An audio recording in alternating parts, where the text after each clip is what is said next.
Почему россияне массово не протестуют против войны в Украине и шире против путинского режима? Этот вопрос с февраля мы слышим без преувеличения каждый день. И понятно почему. Если бы российское общество активно протестовало сейчас против войны и против Путина, было бы намного больше шансов, что Путин не смог бы это все продолжать. Но пока давление от российского общества не особенно сильное. Часто отсутствие миллионных антивоенных демонстраций объясняется неким психологическим дефектом россиян вообще или русских в частности. Да, мол, конечно, понятно, что есть пропаганда, но никто ведь не мешает получать информацию не от Соловьева и Симоньян, а из интернета. Раз не получают, типа, значит не хотят. Но на самом деле построить диктатуру намного проще, чем кажется. А вот выйти из-под ее влияния чрезвычайно тяжело. И это не зависит от цвета вашего паспорта, национальности или места рождения. Мы знаем об этом по истории эксперимента «Третья волна». Его полвека назад провел над старшеклассниками обычный американский учитель Рон Джонс. Эксперимент длился всего неделю, но результаты оказались настолько шокирующими, что и учитель, и ученики молчали об этом многие годы. Лишь 9 лет спустя Джонс опубликовал эссе, в котором подробно описал случившееся. Итак, в 1967 году Рон Джонс преподавал историю в школе города Пало-Альто, штат Калифорния. В апреле десятиклассники, примерно 16-летние подростки, проходили историю Второй мировой войны. На одном из уроков ученики спросили у Джонса, почему во время Второй мировой войны граждане Германии игнорировали массовые убийства евреев. Как могли обычные, не замазанные в преступлениях люди делать вид, что они ничего не знают о концлагерях, о расправах над своими соседями и даже, возможно, друзьями? Почему немецкий народ не восстал против очевидного безумия, которое творил Гитлер со своими соратниками? Это был хороший вопрос, пишет Рон Джонс, и у меня не было на него ответа. Тогда Джонс решил на неделю отложить изучение нового материала и разобраться в этом вопросе с помощью социального эксперимента. Всего за неделю, с понедельника до пятницы, он превратил обычных американских тинейджеров в тоталитарную секту и сам офигел от того, насколько далеко зашел. Перед тем, как начнем, маленькое объявление. Мы опять ищем потенциальных авторов, так что если вы умеете интересно писать, заполните ссылку в описании и тестовое задание там. Если будет хорошее, мы к вам обратимся. Ну все, начнем.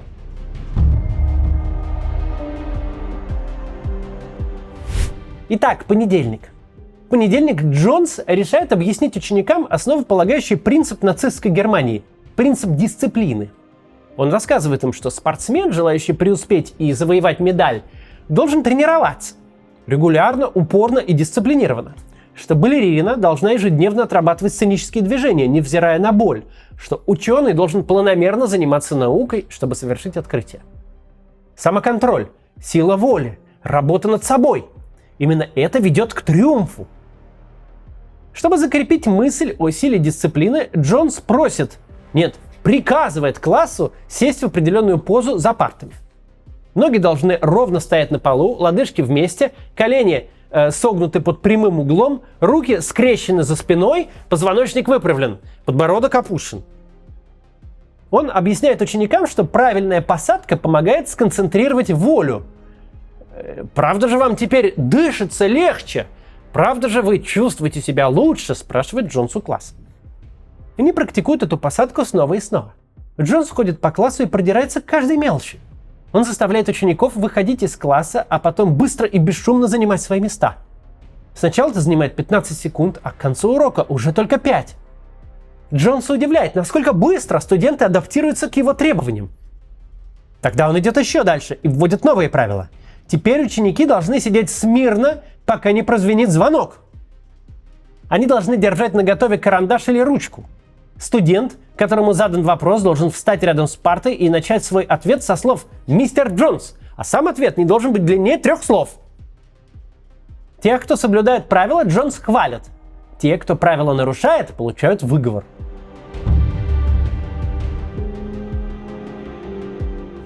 Джонс, пораженный тем, что идея с усилением дисциплины вообще сработала, размышляет, стоит ли продолжать эксперимент.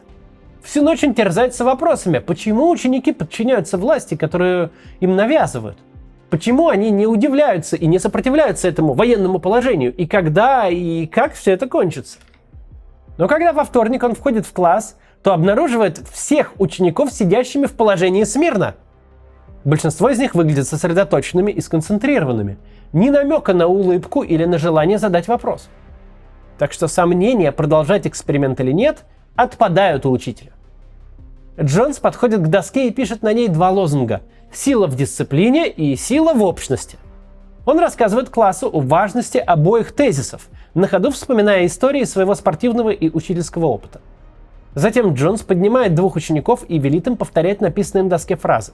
Затем следующих двух и так далее, пока весь класс не проходит через это упражнение. Потом все ученики скандируют лозунги хором. В какой-то момент, пишет Джонс в своем эссе, мне стало сложно понять, в какой степени я диктовал классу, а в какой следовал его диктату. В конце урока Джонс показывает ученикам специальный жест приветствия, который можно использовать только для своих. Вот так вот он выглядел. Он называет этот жест «третья волна» и объясняет, что именно третья волна считается наиболее сильной в каждой цепочке волн. В тот же день ученики с большим удовольствием начинают использовать новое приветствие в библиотеке, в спортзале и кафетерии. Этим они вызывают неподдельный интерес учеников других классов, которые спрашивают, можно ли присоединиться к загадочной организации.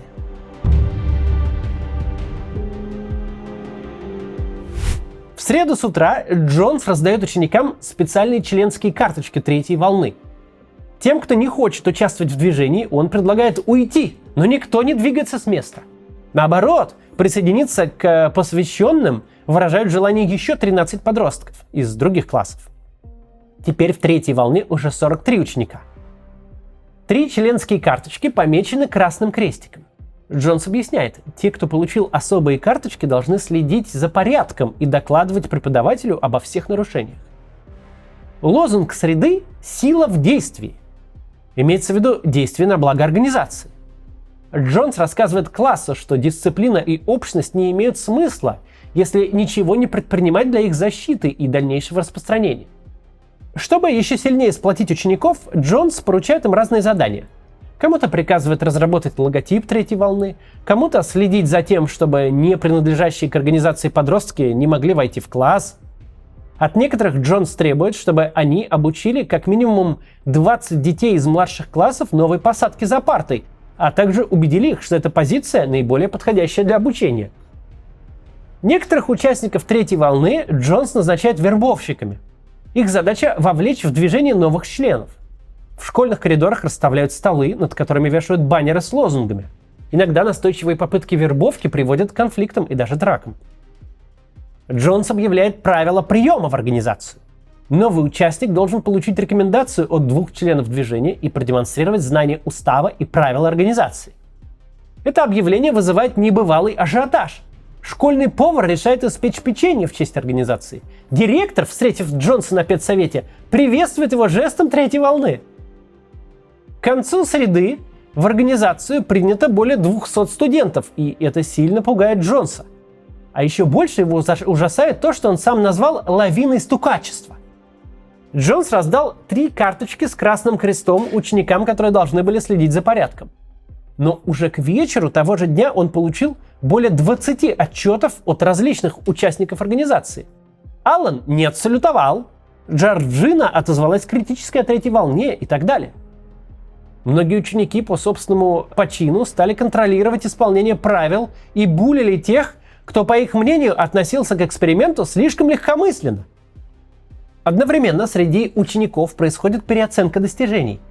3 отличницы, которые раньше считались в классе лидерами, совершенно потерялись в новой военизированной атмосфере. Они механически выполняют новые требования, но кажутся ошеломленными и задумчивыми. Зато другие подростки, раньше незаметные, выходят на первый план. В любой школе есть подобные середняки. Они не могут похвастаться большими успехами в учебе или выдающимися спортивными или творческими талантами, но и неплохи ничем. И вот один такой ученик, Роберт, до эксперимента практически невидимый, добровольно берет на себя роль личного охранника Джонса. Он повсюду следует за учителем, открывает перед ним двери и следит, чтобы с лидером третьей волны ничего не случилось. Впервые за все время обучения, пишет Джонс, Роберт выглядел счастливым. Впервые он нашел свое место, на котором чувствовал себя полезным и уважаемым. At that point, we knew we had slogans, rules, a sense of direction, and we had a secret police to make sure we followed the rules.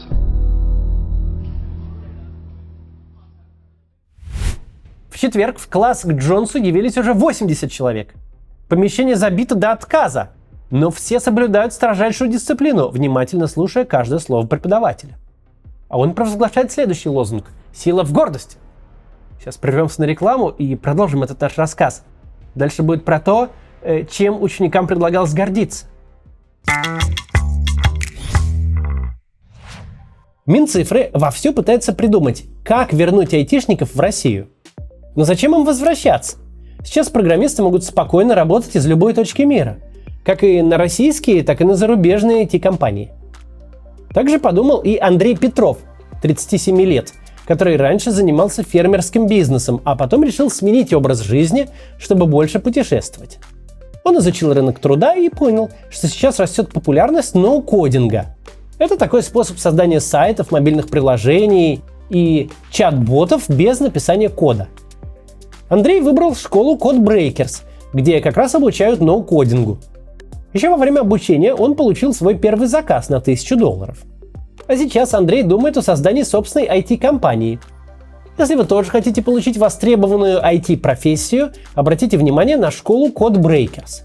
У них сейчас проходит бесплатный вебинар, где опытный ноу-кодер Анна Радзиевская расскажет, как попасть в IT с нуля и зарабатывать от 150 тысяч уже через 3 месяца.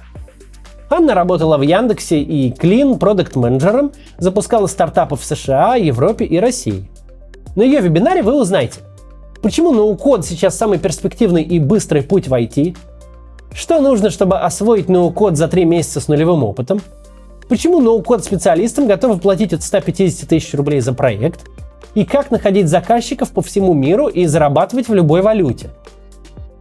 Если вы думаете сменить профессию и начать путешествовать, обязательно регистрируйтесь на бесплатный вебинар от CodeBreakers. Ссылка будет в описании. Итак, новый лозунг «Сила в гордости». Джонс заявляет ученикам, что третья волна не просто локальный школьный эксперимент, а часть глобальной программы правительства для талантливой молодежи. He told us that this was not a game. This was not something that just our class was in, but that teachers all over the nation were doing this in classes, and that we were going to get together and form a third political party in this country.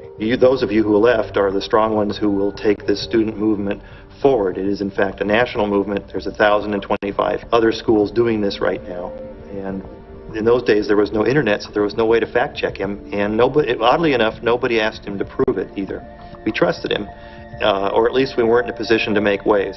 По всей стране, утверждает он, мои коллеги вербуют студентов, которые будут делать наше общество лучше благодаря дисциплине, общности и действию. Вы избранные, говорит Джон своим ученикам. Вы можете изменить будущее благодаря тому, что выучили за последние дни. Также он переходит к репрессиям. Он вызывает к доске 3 учениц, которые сомневались в эксперименте, и требует от них покинуть помещение. Джонс назначает 4 охранников, которые должны проследить, чтобы девушки не вернулись в класс. Наконец, он назначает решающий раунд. В пятницу, говорит Джонс, новый кандидат на пост президента объявит на специальной пресс-конференции о старте общенациональной программы «Третья волна».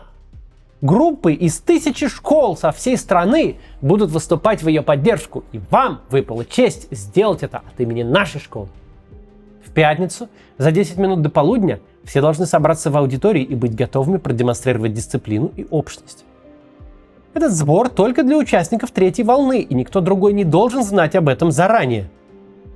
Джонсу неожиданно помогает журнал Time, разумеется, совершенно случайно. В свежем номере журнал публикует рекламное объявление какого-то товара с надписью «Идет третья волна». Новости об этом моментально разносятся по школе. Все решают, что это часть кампании, и окончательно убеждаются в правоте Джонса.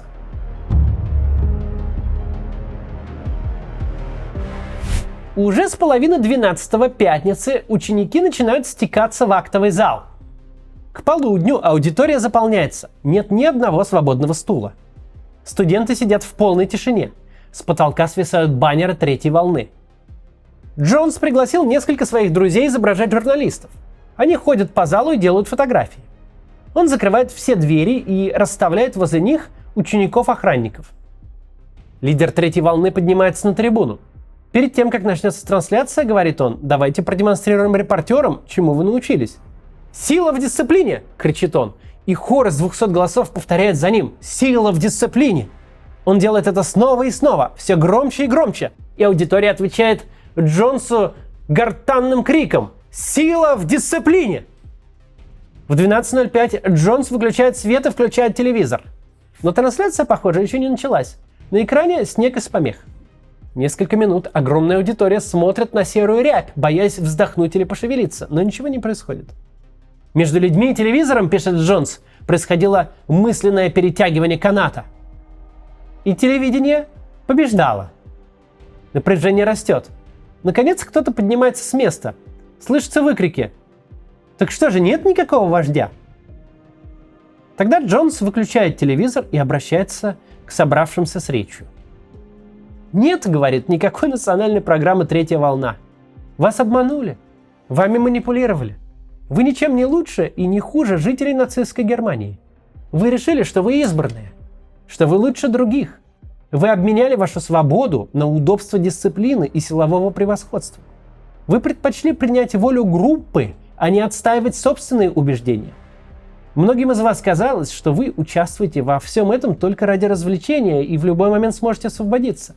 Но как далеко вы могли бы зайти? Давайте я вам покажу». На этих словах Джонс включает проектор. На огромный экран транслируются кадры кинохроники Третьего Рейха. Нацистские митинги, военные парады, концлагеря, заседания Нюрнбергского трибунала, где обвиняемые повторяют фразу «Я всего лишь выполнял приказ». Когда показ закончился, аудитория, потрясенная и подавленная, продолжает сидеть в полной тишине. «Итак, это был последний урок, — говорит Джонс, — и самый важный. Вы помните вопрос, который вы мне задали? Как могли немцы, учителя, врачи, налоговые инспекторы, кондукторы, делать вид, что не знали о происходящих вокруг курсах? В следующие минуты, а возможно в следующие годы, у вас будет возможность ответить на этот вопрос». Не говоря ни слова, ученики покидают зал. Многие смахивают слезы. Роберт, добровольный телохранитель Джонса, рыдает в голос. Джонс уничтожил пленки с записью, которую делал на том собрании. И он, и его ученики еще очень долго не хотели никому рассказывать о случившемся. Настолько сильно они этого стыдились.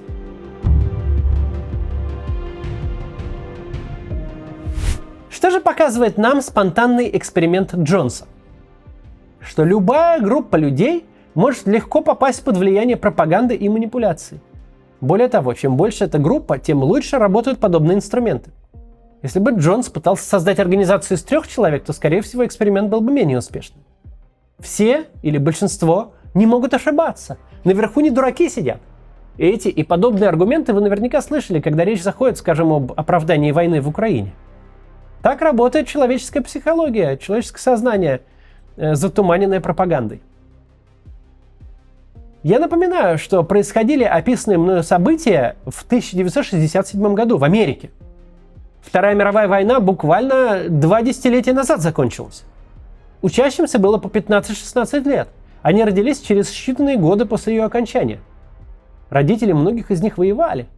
То есть для них гитлеровская Германия, нацистская символика и идеология были не какими-то абстракциями из учебника истории, как для сегодняшних подростков, а вполне осязаемыми вещами. Но даже эта живая память не помогла ученикам распознать подвох в поведении Джонса и считать совершенно прозрачные аналогии между Третьей волной и Третьим Рейхом. Школьники доверяли своему учителю, они следовали за ним без оглядки. И каждый следующий шаг давался Джонсу легче, чем предыдущий. Тут надо не забывать, что все это происходило очень быстро, за считанные дни. Если бы Джонс не остановился, то эксперимент мог бы привести к по-настоящему серьезным последствиям. Отчасти он даже к ним привел. В среду вечером в класс ворвался отец одного из учеников, бывший узник немецкого лагеря для военнопленных. Он устроил погром, а следующим утром имел долгий разговор с Джонсом. Все обошлось, но события, очевидно, начали выходить из-под контроля даже в таком коротком эксперименте. В этом ролике мы не касаемся вопроса этичности проведения такого рода эксперимента. Понятное дело, что для учителя делать такое совершенно не годится. Но это не наша сегодняшняя тема. Никто не застрахован от попадания в подобную ситуацию. Эта опасность существует для любого представителя нашего биологического вида, будь то немецкий бюргер, российский пенсионер, северокорейский рабочий или вот американский подросток. Это не объясняется никаким менталитетом, рабской психологией и прочими выдуманными конструкциями. Это объясняется исключительно волей людей, которые используют инструменты пропаганды, власти и влияния, и отсутствием системы сдержек и противовесов в обществе, куда они попадают. К сожалению, далеко не каждый из таких людей делает это в педагогических целях, как Рон Джонс, и может вовремя остановиться. Когда я учился в израильской школе в 10 классе, нам показывали документальный фильм про этот эксперимент. Потом был отдельный специальный урок обществознания, в Израиле они называются уроки гражданственности, для обсуждения этого фильма. Помню, мы были под большим впечатлением. Это было важной частью нашего обучения. Как распознавать манипуляции и не поддаваться им, как критически воспринимать любую поступающую информацию, как подвергать сомнению авторитеты. На мой взгляд, это была очень важная и очень полезная прививка от повторения ошибок прошлого. Подобного очень не хватало в нашей стране, которая пошла по старой, давно уже известной дороге, ведущей в пропасть. Когда мы с вами выберемся из того исторического тупика, в котором оказались сейчас, нам необходимо будет придумать, как сделать так, чтобы такое больше никогда не повторилось. Всему обществу потребуется выработать иммунитет от любых тоталитарных практик и слепого поклонения политическим лидерам и авторитетам. До завтра.